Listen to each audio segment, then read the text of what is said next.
Hello guys, তোমরা সবাই কেমন আছো? আশা করছি ভালোই আছো। তো আমিও মোটামুটি ভালো আছি।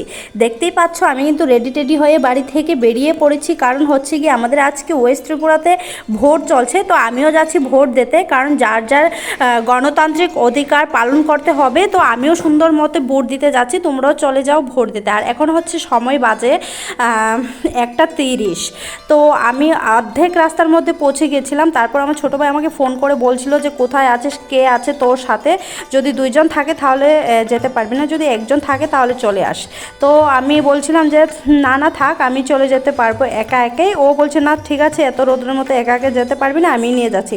তো ও কিন্তু আমাকে নিতে এসে গেছে। তো আমি ওর সাথে যাচ্ছি ভোট দিতে। আর হচ্ছে কি এই গ্রামটা হচ্ছে কি আমার গ্রাম, খুব সুন্দর পরিবেশ দেখতেই পাচ্ছ। আর দেখতেই পাচ্ছ আমি কিন্তু একদম ফাইনালি ভোট দিয়ে এসে গেছি। আর ওখানে গিয়ে আমি কিন্তু পুরো ভিডিও করতে পারিনি। আর ভোট দিয়ে কিন্তু বাড়িতেও চলে এসেছি। আর আয়নার সামনে এসে একটু ঢংও করছিলাম। তারপর বাড়িতে এসে আমি একটু ঘরের মধ্যে শুয়েছিলাম। তারপর বড় ভাই বলছিল যে দেখে যা একটা জিনিস খাবি। তো বললাম কি? তো ও বলছিল চল ছাদে চল, ছাদে গিয়ে দেখ আমি কি তোর জন্য বানিয়ে রেখেছি। আমাকে মিথ্যে কথা বলে ও আমাকে ঘর থেকে নিয়ে আসলো। তারপর আমি ছাদে এসে দেখি ও কার সাথে জানি ফোনে কথা বলছে। তো যাই হোক, আমি কিন্তু উপরে উঠলাম, উঠে দেখছি আমও নেই, কিছুই নেই, শুধু আছে বটনি দাও, আর আছে কি একটু কাঁচা লঙ্কা, 2টা কাঁচা লঙ্কা, আর হচ্ছে কি একটু নুন। আর গাছ থেকে আমাকে বলছিল যে আম পাড়তে। তো আমিও কি করছিলাম যে সুন্দর সুন্দর বড় বড় সাইজের আমগুলি আমি পাড়ছিলাম। দেখতে থাকো তোমরা। আর ওইদিকে দেখো মহারাজি কিন্তু লাগাতারভাবে কার সাথে জানি না ফোনে কথা চলছিল। আর এদিকে দেখতে পাচ্ছ এই আমটা একটু স্পট আছে, তার জন্য আমি কিন্তু এই আমটা পেড়ে নেব। আর আমটা পাড়তে সময় একটু তোমরা যেভাবে পারবে মানে একটু সচেতন হয়ে পারবে। কারণ হচ্ছে কি আমের মধ্যে যে এই কষ্টটা থাকে, এই কষ্টটা যদি স্কিনে লাগে তাহলে কিন্তু ঠোসা উঠে যায়। তার জন্য তোমরা কিন্তু একটু সাবধান হয়ে আমগুলি পারবে। দেখতে পাচ্ছ আমি কিন্তু 2টো আম পারবো। প্রথমত একটা আম অলরেডি পেরে ফেলেছি। এখন হচ্ছে কি আরেকটা আম আমি খুঁজছি যেটা বড় সাইজের হবে, ওটাই আমি পারবো। তো ভাবছিলাম এই আমটা প্রথমে পারবো, তারপর বলছিলাম না এটা পারবো না, এই আমটা পেরে নেব। তো এই আমটা কিন্তু আমি ঠিক করলাম যে এটাই পারবো। তারপর কিন্তু এই আমটা আমি পেরে নিচ্ছি। দেখতে পাচ্ছ এটারও কীভাবে কষ ছাড়ছে। তো ওই কষটা কিন্তু ছাড়ার জন্য মানে রিস্ক আছে, এটা যদি শরীরে পড়ে তাহলে কিন্তু একটা খারাপ লাগে। তো যাই হোক, দেখতে পাচ্ছ তারপরেও কিন্তু কথাবার্তা এখনও শেষ হয়নি।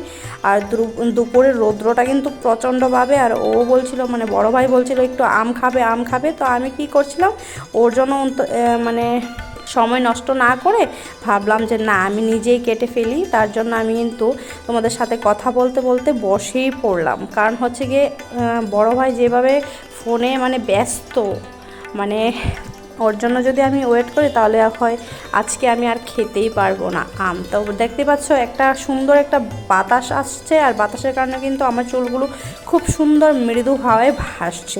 তো দেখতে পাচ্ছ আমিও বসে পড়েছি, কারণ হচ্ছে কি আমগুলি কাটতে হবে। তারপরে ভাবছিলাম যে দেখো মোবাইলটা কিন্তু রাখার একটা জায়গা করে নিয়েছি। তারপরে ভাবলাম যে আমার চুলগুলো একটু ডিস্টার্ব করছে, তার জন্যই কিন্তু আমি চুলগুলো বাঁধছিলাম। আর ঠিকঠাকভাবেই বাঁধছিলাম, কারণ আম কাটতে কাটতে চুলগুলো এদিক থেকে ওদিকে আসবে, তা কিন্তু ভালো লাগবে না। তার জন্যই কিন্তু আমি চুলগুলো একদম প্রপারলি বেঁধে ফেলেছি। আর দেখো এখানে কি সুন্দর 2টো আম মানে একদম প্রস্তুত আমার সামনে, ওদেরকে এখন ছুলাবো ঠিকভাবে। তারপর দেখতে পাচ্ছ একটু সামান্য নুন আর 2টো কাঁচা লঙ্কা। নুনের মধ্যে জানি না কি একটা পড়ে আছে, ওইটা আমি তোলার জন্য একটু অন্য একটা প্রসেস ট্রাই করলাম। তারপরে এখানে আমি একটা ভিডিও স্টার্ট করলাম যে আমি অলরেডি কেটে ফেলেছি আম। তারপরও বড় ভাই আসছে না। দেখতেই পাচ্ছ আমগুলি খুব সুন্দর করে একটু মোটা সাইজের করে কেটে নিলাম। এখন হচ্ছে গিয়ে খাওয়ার পালা। তো খাওয়ার জন্য তো আরেকটা জিনিস তোমার বানাতে হবে, কারণ এখানে দেখতে পাচ্ছ একটু নুন আছে আর 2টো কাঁচা লঙ্কা আছে।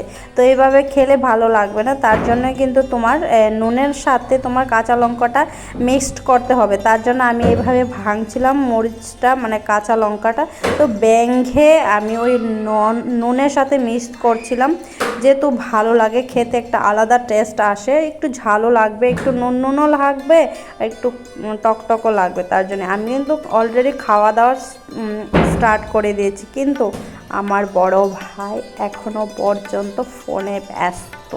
জানি না ও কখন আসবে, কখন খাবে, তা নিয়ে কিন্তু আমি একদম চিন্তায় পড়ে আছি। তো যাই হোক, আমি ওর জন্য আমি আর দেরি করলাম না, কারণ আমার খেতে হবে। আর একদিকে আমি কিন্তু প্রচণ্ড ভারী মোটা হয়ে গেছি, তার জন্য আমার এখন একটু বেশি বেশি করে টক খেলে ভালো। আর এদিকে দেখতে পাচ্ছ আরেকজনের বাড়ির আম কিন্তু আমাদের ঘরের উপরে। তো এই আমগুলি কি সুন্দরভাবে আমাদের ঘরের উপরে এসে গেছে। তো আজকের ভিডিও এতটুকুই, ভালো লাগলে লাইক কমেন্ট শেয়ার করে দিও।